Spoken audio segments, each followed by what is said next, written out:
right, so our video didn't go on and on and on forever for us to get the consistency of the black powder that we were putting in. Right now you can see where we have it, where we've mixed it up. And if you look at it compared to the other one, and this has water sitting on top, that's our original color. There's the mix with the black. So you can see that the black is going. And it's good sometimes if you have two buckets like that going, where you have one that's kind of like your control bucket while you're mixing.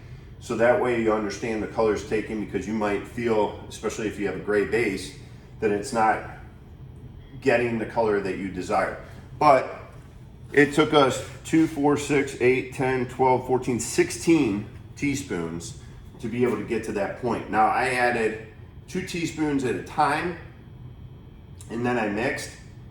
I will mark that down, because when I go to mix next time, if this sample is the one that's chosen, I want to make sure that I run it that same way, because every single time I added those 2 teaspoons, I was mixing for a minute or two, then I was adding. So I want to try to make sure that I could duplicate the thing that I did before as close as possible. Think about it like mixing paint or anything like that. If you're just a little bit off and you put the paints side by side on the same wall, you can see a difference, okay? So if I'm pouring pieces and I happen to have my old samples right here and I'm putting my new samples right next to it, you could see a difference. Now you can also control that, and you can do controlled pours. So everywhere that you're gonna have everything kind of touching each other, you can make sure you're pouring that at the same time. And then if you have an opposite area, you can pour that at the same time. So if they're a little off color-wise, no one's ever gonna notice, because they're not side by side. So what I'll do is, same principle, right? I've got my blue, and I like keeping everything in enclosed containers. I like something with a wider mouth so I can get to it, something that's lower. If I have a lot of color, then what I'll do is, and you can see over here, I keep multiple containers with the different colors. I just like to be able to have it where it's easy access, keeps it clean and neat, and then I'll go and I'll take, same thing, okay, and I'll add my blue. Now, do I expect a major change on this? Not necessarily, because we're so dark, but you never know.